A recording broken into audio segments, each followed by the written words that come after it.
Love and light, everyone. Thank you for being here today and sharing my messages. I've been in practice for over 30 years working with altered states of consciousness, and my resume is on my website.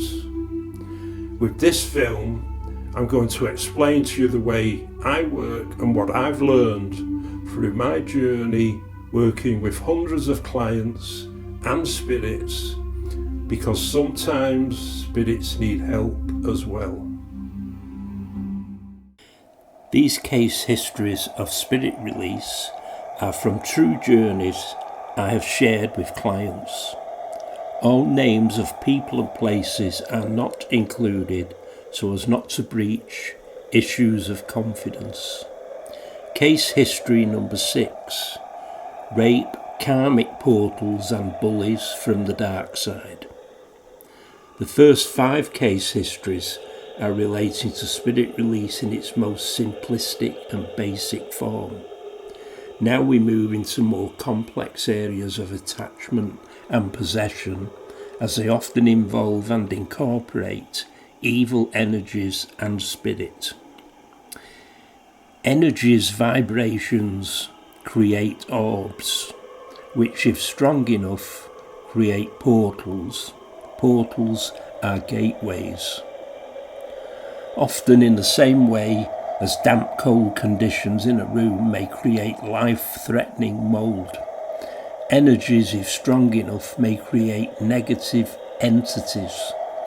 An entity like mould or cancer or COVID has no intellect. It is negative and destructive and born invoked from evil. I always explain to people I work with that basically spirits are people, albeit passed over from our material dimension, and their principles are similar to the scenarios on Earth. In our existence on Earth, we have evil people who kill for pleasure and cause suffering, and it's the same in spirit.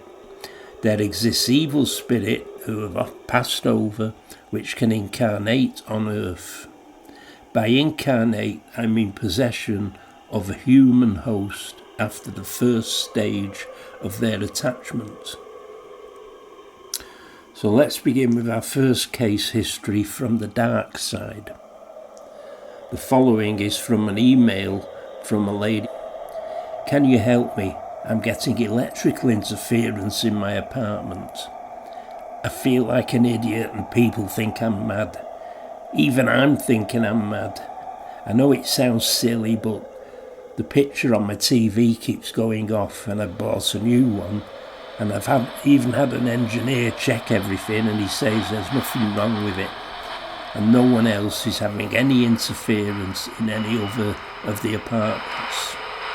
It's cold and the heating is turned high and there's an unpleasant smell like rotten eggs. And that's not the worst of it. I have to keep my light on at night, or it's like someone is touching me. I mean sexually. Sometimes I wake up and it's as if a man, I know it's a man, lying on top of me, raping me. I can smell his foul breath. I ask, how do you know it's a man? I can feel him raping me. He speaks to me. He calls me names and says disgusting things to me. I explain over a 1-hour phone session about bullying and the metaphysical concepts of the spiritual dimension. The latter brings clarification, some stability, and an understanding of what is occurring for the individual. She wants to know why this is happening to her and how to stop it. I explain that I will need to see her to help her understand why she is vulnerable to such negative influences from the spiritual dimension. The client travels to see us and lodges in local accommodation for the 4 afternoon sessions. Basically, and without going into personal details, the client has been sexually promiscuous in her life and caused pain and suffering to others. This is a good time to explain the individual realization and change which must be experienced by the person involved. Too many people cause their own circumstances and conditions, then expect a therapist to wave a magic wand of healing, whereby the individual's negative, problematic conditions are changed. And one of the main magic wands in our society are drugs, which include alcohol. Many clients I have worked with have been diagnosed as schizophrenic and prescribed medication, which may last for a lifetime, instead of recognising our surrounding world of spirit and possibly releasing a confused spirit within several minutes. This is a grey area whereby human intervention confronts the pre-programmed matrix of our existence. A basic example would be the alcoholic who develops liver disease. The individual is given a liver replacement but continues to consume excessive amounts of alcohol to their own demise. And then many people transfer the blame, declaring, "Well, that didn't work for me."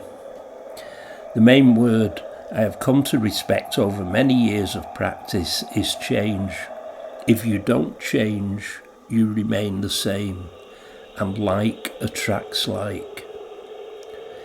Somewhere amidst our spectrum of healing, we find that it is our own actions which have caused our suffering, and that change is the only real way to progress within the university of life.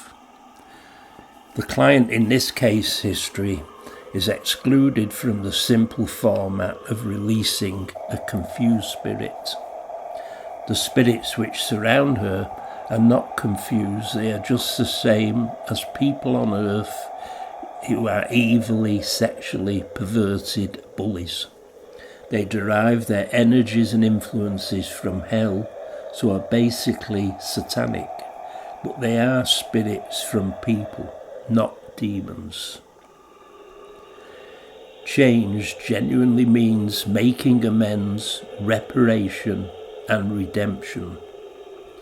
Jesus teaches us about spirit release in the Gospels. Please see my film regarding his teachings from the Bible, which the churches don't tell us about. Mark 9:29, and he said unto them, "This kind can come forth by nothing but prayer and fasting." Even Jesus cannot remove your bad karma. So remember that anyone who tells you they can do not understand the matrix. Reparation and redemption. The 7 principles of spiritual soul retrieval. 1. Believe that the power of God, Jesus and the archangels can restore us to sanity. 2. Make a decision to turn our will and our lives over to the care of God. 3. Confession. Make a searching and fearless moral inventory of ourselves. 4. Repentance. To God, ourselves and another human being, admitting our wrongs. 5. Forgiveness. Pray to God to remove all defects of character and pray for his help and forgiveness. 6. Karma. Be willing to make amends to any people you have harmed and accept your karma.